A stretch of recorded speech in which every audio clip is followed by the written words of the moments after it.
Hi everyone, I felt like recording something today because I've been in a bit of a rut recently, like trying to come up with content. I mean, a lot of the content ideas that I've got are like fairly involved, and a lot of editing and a lot of time, and I haven't really been at a point where I've been able to dedicate the time to edit together the stuff that I wanted to. So I thought to kind of get myself out of the funk and get myself doing stuff again, that I would just do something that I say it's going to be a short one. No, me, it's probably going to be like half an hour, but kind of something that I thought doesn't really need explaining, but could be an interesting conversation topic nonetheless. Which is like it's often like come to me as a question. I mean, I doubt it's come to any of you because it's what the channel's about. But certainly at points in my life, I've had to kind of consider the question of like because I've been a like hardcore music fan for so long, the question will naturally come up once or twice, like what keeps me interested in music? Like what why do I have the same passion for music that I did 8 years ago now? Because like the first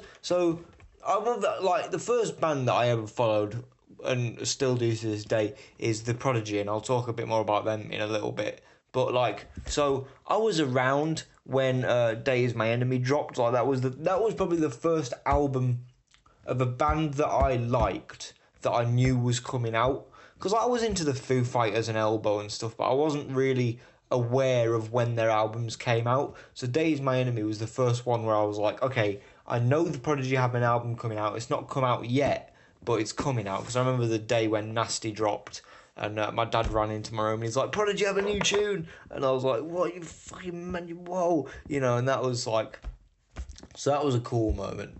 But like, as far as other things, like the first album that I knew was coming out, knew what the release date for it was, and kind of followed along with the whole hype trail, is a slightly different thing. That was Death Grips' Year of the Snitch in 2018. I think it was June 22nd, if memory serves correctly. So, I've been a hardcore music fan for close to 8 years, I would say, because that's like, for me, that was the turning point where I've properly started to like get invested in music. I mean, it was probably late 2017, because that's when Prodigy started playing No Tourist tunes live, like in preview stage. So, yeah, probably around about 8.5 years-ish now, coming up to that.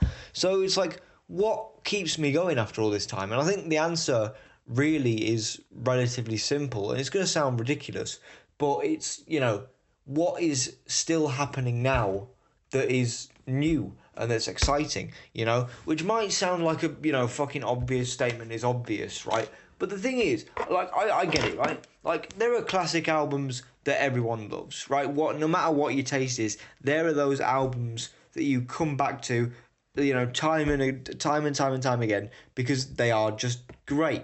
And certainly there's loads for me like that. I mean, even in just like the last 5 years, there's been tons that I'll go back to fairly regularly, just because I really like those albums. But my point has always been, right, the classics are going to be classics forever, right? That's not going to change in my... I mean, there's very few albums I can think of that I genuinely enjoyed as a kid that I don't enjoy now, or at least as a teenager that I don't enjoy now. Like, obviously children's music albums and stuff that I might have enjoyed when I was 6 years old, maybe not now, but you get the point. Like, something that I enjoyed when I was 13, more or less I enjoy now. I mean, there was a point where I was into Hobo Johnson for a while, and that was not...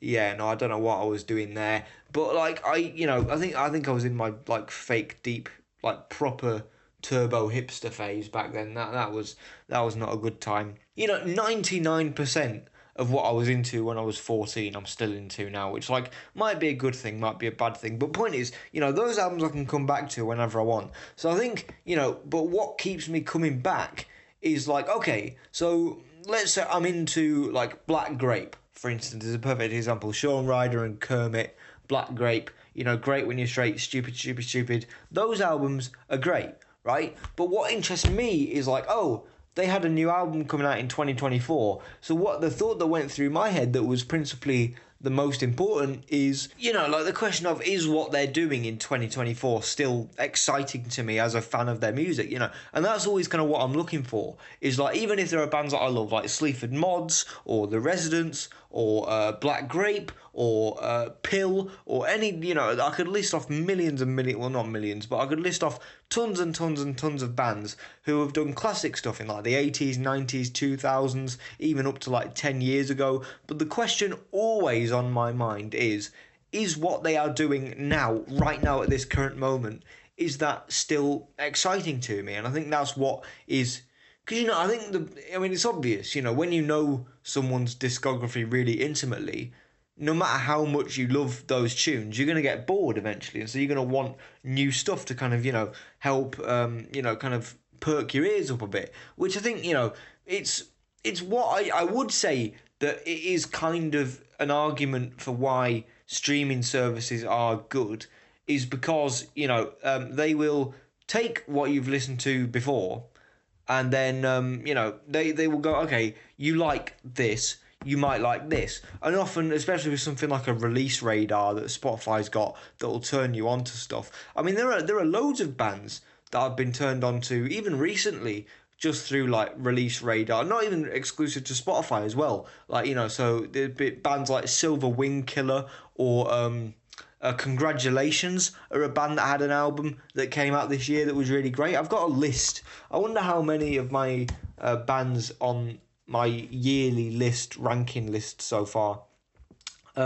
These are like Spotify and YouTube, and people recommending me stuff and all that. And often, like I say, it is just people that I've heard their names before, but I've never quite listened to them. I find myself gravitating towards them now, because I'm like, I've heard something about them, I've heard good stuff, but I've never really properly dived in before. Let me go and do that now. And there's been plenty of like interesting albums, whether good or bad. That there have been like mixed results, but there have been plenty of bands that I've listened to for the first time properly this year that have been, at least not, if they're not good, at least they're interesting. So like the obvious one to point out right now would be Angine de Potwin, which is like everyone's heard of them. They're like, they're not even like, but I sort of saw it on my timeline and I was like, okay, that I'm a fan of The Residents Instagram. Okay, I get this, right? Okay, but then I saw them so much and I was like, right, I'm gonna cave. And actually, they were fantastic. So I've got that's a story for another day. PVA, I don't know how I came across them, really. Oh no, I think PVA was Release Radar again, and then I kind of deep dived on YouTube into a lot of their other back catalogue, which is really great. Joey Valence and Bray, that came from people like YouTube reviewers talking about them and how great they were, and I thought this sounds like a bit of me, because it was all about like Beastie Boys, kind of retro-ish, but also like really kind of stupid sense of humour and good punchlines and stuff. So that appealed to me. Sassy 009, again, that's another kind of YouTube thing where I think it was because I'd listened to PVA on like YouTube recommended, and then like YouTube does that mix thing now, and I think Sassy 009, one of her songs came up on that, and that was great. Dalek, classic experimental hip hop, that's an example. Rob Zombie, even like Rob Zombie's not the greatest musician in the world, but still there's I think knowing what I enjoy anyway is my own taste. That's a perfect example. So there's loads and loads and loads of bands that I have come into contact with over the last couple of years that have really excited me, because I've heard stuff about them and they've lived up to the hype, or maybe they haven't even, or it's just basically the point that I am really long-windedly trying to make, is that finding something new that genuinely excites you is really what keeps me interested in music, and I imagine what keeps a lot of people really interested in music, because it annoys me when people go, oh, there's no good music today. Because people do genuinely make that argument, whether knowingly so or not. But it gets to me, because I'm kind of like, well, no, it doesn't. I'm not going to like fucking piss my pants over it. But like, I say to people, I'm like, okay, you say that, but like, it's the internet. All you got to do is look for it, right? And obviously, I get, right? streaming services aren't great. They pay the artist peanuts. I get that. But also, what I think is that music is a very, very powerful thing, because if you like a band that much, right, you will go and see their gigs, you will buy their albums, you will buy their t-shirts. You know, I mean, obviously I understand the world is the way it is. You know, if I wanted to financially support every single band that I've ever liked, which I would have to have a net worth up in the millions, right? Like it would be very, very, very difficult. But, you know, point being, if people find themselves in an opportunity where they're able to financially support an artist they like, 9 times out of 10, I feel like they would, or they certainly should. You know, like if I get a bit of birthday money or whatever it is, or, you know, a bit like a Christmas present, I'll go like, okay, I'll buy that person's album because I really liked it, and I'll buy it physically. You know, there's loads of examples like that. Black Midi is a perfect example. I bought their CD after hearing it a couple of years after I heard it. But, you know, I was like, you know what? I like that band. I'm going to buy it. So, you know, I've got, you know, the amount of vinyls that I've got and CDs and stuff is actually kind of ridiculous. But point being, if music is good enough, people should want to support it, right? But I would say that streaming services and, like, you know, YouTube and things like that, they're a good jumping off point for you to find things that you should then financially support. And I think, you know, again, it could just be stuff that you know had, you know, you'd heard of the people involved, but, you know, never taken a deep dive. So I'll just give you a couple from the list of, like, upcoming albums I've got here. Skindred, they're a band that I've heard about for years, and I thought, oh, you know, reggae metal, cool. I heard they had a new album coming out. Getting that down. Tamura, the I believe Norwegian or possibly Swedish singer Aurora, and one half of the Chemical Brothers, they had an album coming out. Great, I love the Chemical Brothers. Bang. You know, Foo Fighters, I love the Foo Fighters. Bang. Lightning Bolt, they've got a joint album coming out with someone whose name I can't even pronounce. You know, fair enough. But, you know, I like Lightning Bolt. I like a lot of Black Puss stuff. Bang. Get that down. Saddest Landscape, I think that was genuinely just, I was reading through, like, Pitchfork articles and the description of them caught my eye. Bang, get that down. Seven Dust, new metal band, of course, why not? Bang, get that down. The Lennon Claypool Delirium, love Les Claypool, love Primus, love his solo stuff, you know, what I've heard of it at least. Bang, get that down. Violet Grohl, love Dave Grohl, bang, easy. Converge, I've heard a lot about them. They seem to be a really great metalcore album by a lot of accounts. Bang, get that down. Shane Embury, bassist for Napalm Death, my introduction to extreme music. Yes, of course I'll listen to that.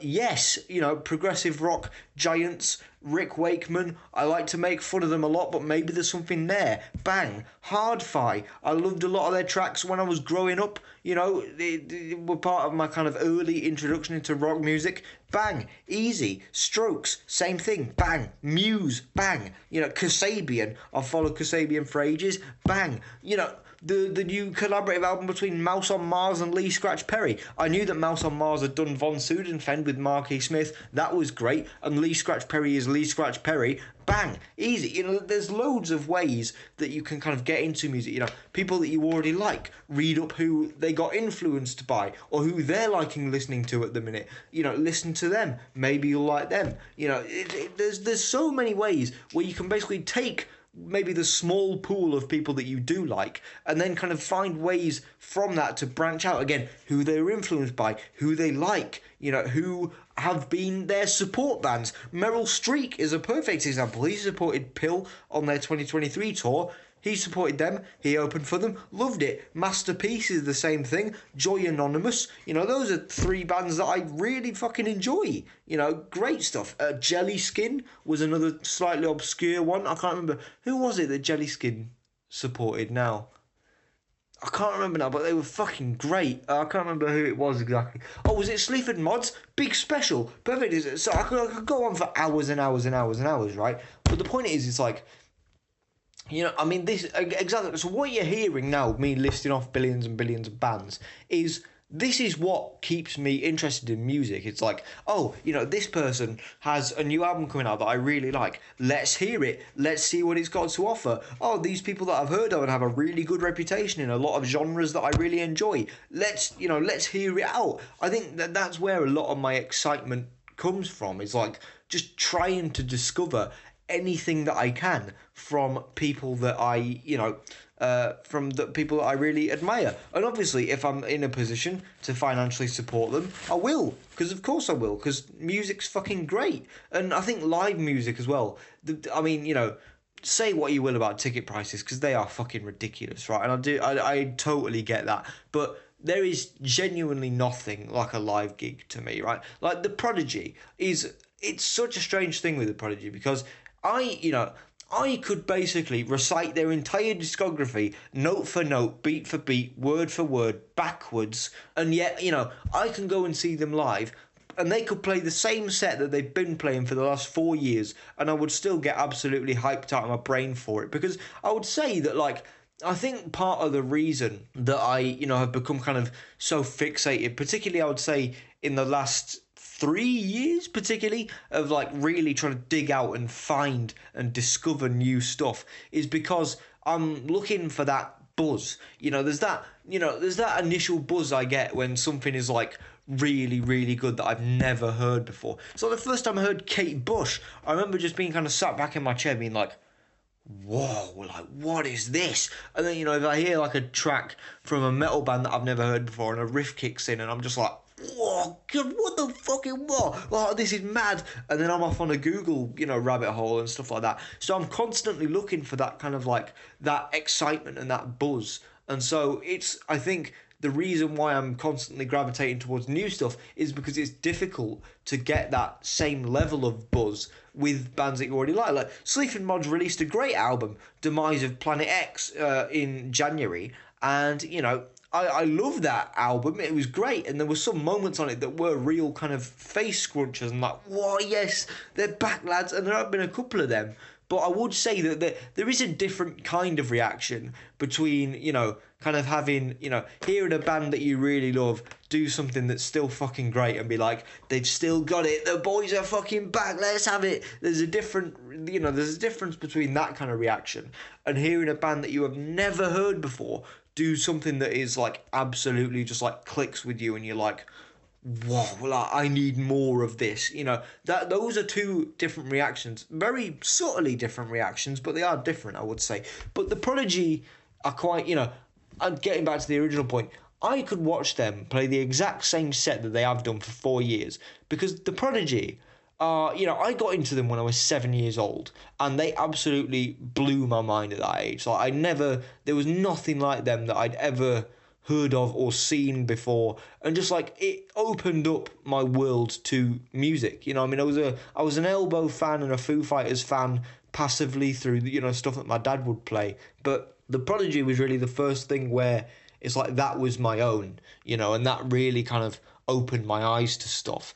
And so, there is nothing that will ever replace them in my mind. There is no band that could ever beat them. There is no band that could ever feasibly be better than them in my mind. And, but I think The Prodigy are really the only band that give me that same buzz that I had when I was 8 years old again. It's like so the first new track they dropped since coming back, 2023, Disrupt Your Flow, I remember being up on setlist watch the first night that they played those sets of gigs and, getting a link to Disrupt Your Flow and clicking it. And the moment that beat dropped, I was like shaking in my chair. Like, this is not a reaction that many bands can get out of me, no matter how awesome they are. Even some of my number one albums, like the new Censor album from last year, that was a real like, yes, fucking yes. But that's great, and that's a buzz, and that's what gives me a buzz, is that, okay, who are their support bands, who are they inspired by, and I go and listen off to them. But point being, like, no one could ever inspire like that same deep, almost kind of guttural excitement that The Prodigy can in me, which I think is, I don't know what point I'm trying to make, but I think, being interested in music can take loads of different guises.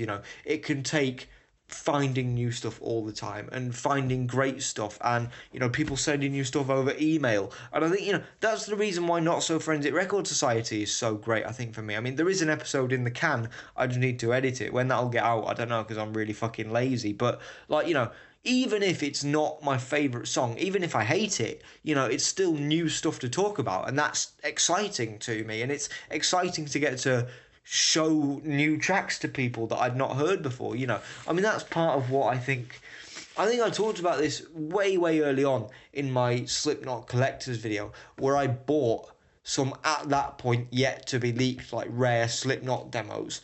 And, because the whole community around that was so cagey, it felt kind of weird. But my first instant reaction was just to go straight to school and be like, guys, get a load of these new fucking Slipknot tracks, man. They're fucking killer, they're fucking, And that's what I think is kind of different as well, is that, like, bands like Sleaford Mods or Pill, I can be like, oh, that drum beat's sick, and the way that bass line comes in, and the keyboards, and all, but, like, I'm excited, and it's great, but I can still kind of pick it apart, whereas with The Prodigy, like, it's as if my brain just goes into fucking, like, hype Neanderthal mode, and it's like, oh, mate, the way that fucking beat comes in is fucking killer, man. The way it fucking goes, like, do, like, I just basically turn into a fucking jabbering caveman, but I think that's part of what, keeps me invested in it, is just, music is exciting, and new music is exciting, and people sending you music is always exciting. Whether you like it or you don't, hearing something that you've never heard before, and, kind of getting to know either why you like it or why you don't, I think that's the major reason why I'm still interested in music. There's new great stuff coming out all the time. All you have to do is look for it. New great stuff from people you've never heard coming out all the time. Bands that you love from yesteryear that most people probably didn't even think still made albums. They can put out stuff that, you listen to, and that, brings a new level of appreciation to their stuff. Or, bands that are just your absolute favourites doing the same thing that they've always done, even in different context. It's just whatever's different, whatever's new, whatever can kind of put music in a kind of new headspace for you, I think is, that is really kind of a buzz for me. I mean, that's what keeps me interested in music. Just always trying to find that new angle, whether it's a new artist, a new album, a new live recording of a song that you've heard a million times that maybe has a different fill in it or something, or like, a song with different lyrics that was a leaked demo that you've never heard. Just like anything where you can find a way to look at music differently or in a new way. I think that's what inspires me. Because like I say, the classics will be classics forever. But I think in order to be as interested in music for such a long time, as so many millions of people are around the world, you've got to find a new way to attack it, And it's very easy, to say, oh, there's no good music coming out today. And you might love listening to the same album that you've heard a billion times for the billionth and first time. But there is nothing like when I, recommend something to somebody who I know they've never heard of before, because, why would they? And then they end up saying to me that they love it and that they've bought the album. That in itself is its own buzz for me, So again, I think it's just finding a new angle. And, I'll be looking forward to The Prodigy's new angle. As I'm recording this, it's the 13th of April. They go live for the first night on the 15th. So I will be on Setlist Watch. And there will also be not a Disruptor tour. I think it's called the Heavyweight Champions Tour. I'll be reviewing that when I go to see it in a couple of weeks. And again, that's another thing. Like, even with bands that you love, like, even a different set list is an example of something. Like, the Disruptor set list, for me, was the best set list as a set list that they put together since the Notorious tour. I mean, like, Voodoo opening, that was great. Fucking what was it actually? Hang on, what was played on my night of the Disruptors? I mean, I am going to wrap this video up, but this is you are hearing this kind of excitement and nerdism in real time. So yeah, I went to go and see them on the second night of the Mayfield Depot in Manchester, and again, even if I've heard every single song in the set list backwards and forwards and upwards and downwards a billion times, there's just a buzz that I get out of a new set. Like Warriors Dance, I've heard that track a million times, never heard it live though, thank you very much, Fight, the new track that they debuted live. Obviously, I'd never heard that, so that was fantastic. A new Beyond the Death Ray link into Firestarter. They'd not played Beyond the Death Ray live as much as I could remember. The Day Is My Enemy, they played the hip hop instrumental remix. That's great. I've heard it already a billion times, but go on. I haven't heard it live. And, Diesel Power Knight Rider. So, it's right. In a very rambly way, you can love the music that you love. Obviously, there's nothing wrong with that. You can go back to your favourite albums millions and millions and millions of times. But I think if you really want to stay excited about music, support them if you can, please, because that is absolutely vital. Obviously, if you can, I get times are hard, right? But please buy albums, buy t-shirts, go to gigs if you can. Buy it on Bandcamp as an MP3 even, because Bandcamp's really good for artist pay, I imagine.